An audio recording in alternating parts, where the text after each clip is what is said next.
And that too, they own likely the real estate. And if you were own a franchisee, you may not actually own, I don't know if you would own the location, the actual physical location. You might just have control. You might be entitled to some of the profit that's made at that store, but also some of the liability of that store. You'd be part of that.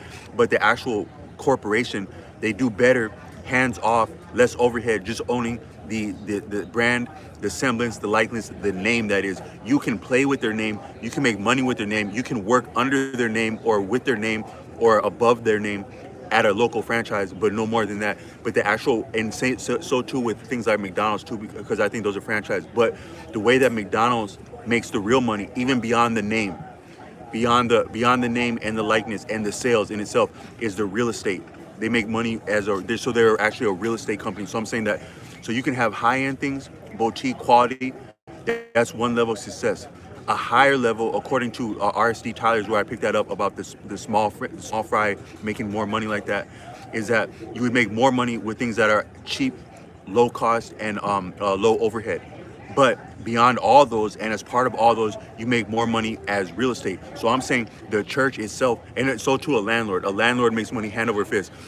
1,000. So you got all these units, unless they mess up, and you're taking them to court and to hell and back and getting paid for it.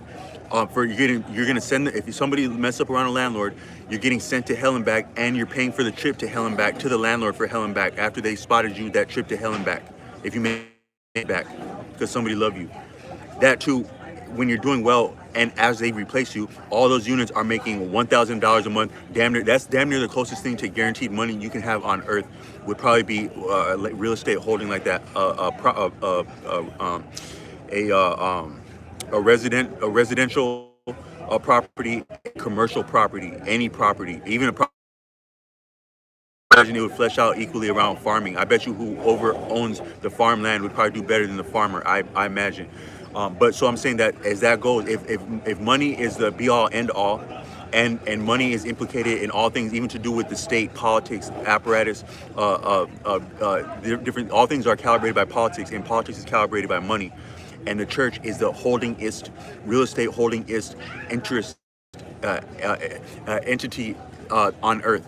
So when did the church ever lose power? The church did not lose power. You can practice any faith. You can observe any faith. You can pay homage and credence to any faith to a degree, as it's tolerated by your local politics, which are also owned by the state. But you still have to pay what you weigh to be somewhere and to live on earth. And that will make its way back to the church by means of the state and the actual the garnering of taxes, which are actually a tithe offering to the church, which owns the state, if the church owns the state. But then also anything that you do with the money that you do keep, anything that will be taxed, and that'll find its way back to the church. But that too, wherever you would reside or be tolerated to be by spending money, is also getting back to the church, who owns likely wherever you're at. So I'm saying, but so the church has always been the where the buck stops in older feudalism and neo-feudalism, and that too, since the time of contraception, the church has become more sophisticated and sublimated to now a medical tyranny apparatus, but it still has the same auspices, has the same clout, veneer, superstition, aura, pull, mystique, and clout as the church did. The medical establishment does too now. And what I'm saying is that in the old days, the church didn't tolerate what's called science. But I think that what the difference is that you had the school of alchemy, that before we have science as we have it now, because even Newton himself, who's credited with understanding gravity, Newton said that he yet stands on the shoulders of giants. Who would those giants have been? Who would have been competent and versed enough to give Newton his auspices and his wings like that? Likely at that time, that many hundreds of years ago, it would have been proponents of or inheritors of some of the understanding and blessings of what had been known as alchemy. Then but that was under the auspices of gold. So the church won't tolerate your theories and your science in your round earth, but they can rock with gold. So these alchemy people, I don't know if they were entirely about gold or they had to sell, if they had to present gold. It's not video. I'm talking. So what I'm finna say is that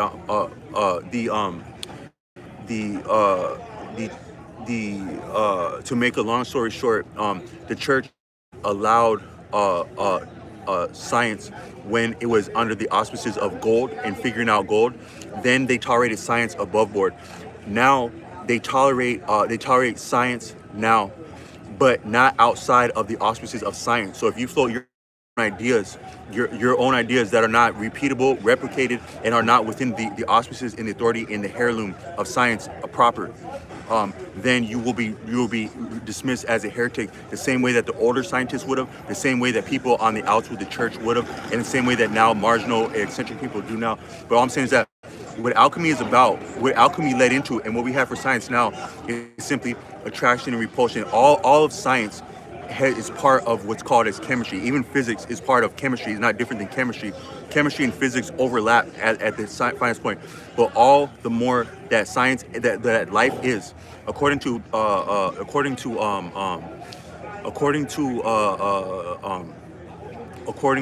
Arthur Avalon, all of life is attraction and repulsion.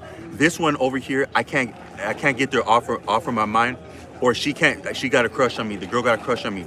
We're attracted to each other. Or this one over here, I can't stand them. That's that one I can't stand. Or that person, I think that person don't like me. Repulsion or indifference. Life is so you have the proton positive, electron negative. Opposites attract. Two electrons repel each other. Two protons repel each other. A neutron is yet neutral. So also what you would call magic is that opposites attracting and like impacting like. That fleshes out in medicine. That's how you would get sophisticated medical results and sophisticated influence people. But also people influence people like that too. So you'll notice, say you had something heavy in your hands, right? And then, or just say you see somebody, right? And then somebody comes into their personal space, right? Now someone engaged me verbally. That person actually exchanged energy with me. You can't actually see the psychosocial and physical reactions of us coming into proximity enough to engage one another consciously, directly. But there was a lot exchanged there. Or if someone just walked very close to me, watch somebody walk very close to another person, and then watch that person that they walk close to make a mistake, drop something, fumble something, be adjusted by it. That's actually like affecting like as so much as to make a blunder. And that would be magic like that. So I just want to say that. But also when you have like a solemn intent, like sometimes when people are enemies of one the other, but they're also civilians, you'll notice that your enemies will appear before you and you'll appear before them, because you guys are on each other's minds and you're subliminally, subconsciously attracted to one another because you're opposed to one another. So some people say, this one's my ops. You try to go all the way over here to do your business over there so you don't bump into your ops or something you don't want to see. The more you would avoid something, the actual closer you would be drawn to it, because there's like an old alternative song that said, what you are afraid of is what you find. But also what you avoid is also what you find, and also what's on your mind is what you find. It's real, actual magic. So I just want to say there had been a story about some people who were opposed to each other, and sometimes these devices, these smartphones and things like that, they're actually made with precious materials. A lot of them are from Africa, like from the Congo. These minerals, I was saying last night, is that an earthquake shows that the earth is more sophisticated than we normally think and more conscious too. But these precious metals in the earth, they can affect your mind profoundly, but also they're actually more sensitive than us. We are upon the earth. We are the superficial liminal extension of the earth. We, us, land roving terrestrial. So you have terrestrial, that's upon the earth. You have super terrestrial, would be like avionic creatures, birds, but they're also terrestrial because they live on the earth. Then you have subterrestrial things that would be like in the dirt, and then like in the waters. Those would be subterrestrial. But us terrestrial beings, and also like avians, super terrestrial, like in that fly, and subterrestrial in the dirt and in the ground, we're still very superficial compared to the earth and the profundity and the consciousness and the sensitivity of the earth. So these actual devices and how they're rendered, they're dialed in enough to really capture our likeness. Then when we're engaging with these things, when someone's engaging with this directly, I'm speaking directly to someone, but I'm also presenting my likeness. They're presenting their likeness, even in the terms of a statement or a comment. The actual sophistication of that interaction being proliferated to the ethers to be accessed in real time at all different venues of abroad and locally. That is actually really sophisticated interaction, and the repercussions of that, both positive and negative, are yet to be told, I think, and yet to be understood. But some of the heinous ratchet out. So there's a balance to anything. Some people are getting really beautiful outcomes on the internet. They're online dating. They're making families like that. They're doing any kind of cool thing that you can get onto with the internet. Real, actual cool things. But also, there's also the equal opposite reaction of that. The real ratchet, heinous outcomes. And according to Dr. Umar Johnson, any iteration that society is going through, the marginal people, that for us in America, that's been American Africans, but the marginal people in any society, in any context, will get the brunt of that. They'll wear the brunt of that and have the disproportionate heinous outcomes. It will be, so if it's COVID, the marginal people will get the worst of the actual ramifications of the lockdowns and the shutdowns. In the digital space, in digitalism, which to me is a form of segregation, the digital apparatus is just simply a segregation apparatus. Digital is sophisticated segregation. There you have it. But within that, there are skewed outcomes. It's made the most of millionaires because you had the most of the conserving of the concentration of wealth and power by means of more sophisticated segregation, and we're also demanded to participate in it. So you have mandated participation in a segregation apparatus, digitalism, modern oppression, modern digitalism.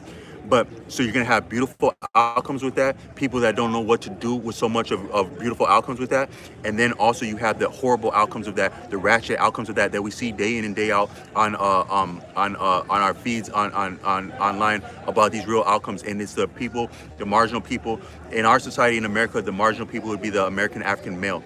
Adult American African male, able-bodied, is the marginal member of society. A lot of times the unwanted member, and we get also the unwanted outcomes. Nobody wants these outcomes, but the sophistication of our interactions and what we're drawing to each other, what we're repelling to each other, and what we're being made to be and making ourselves to be indifferent to, which serves us and doesn't serve us, is yet to be told. But some of it actually amounts to magic in actually drawing forth repercussions and consequences and interactions and opposition as we would not like not to, or as does not serve us. And it's still actual magic. So I'm saying that all the more that magic is practice, intention, and attraction, repulsion, and indifference is what's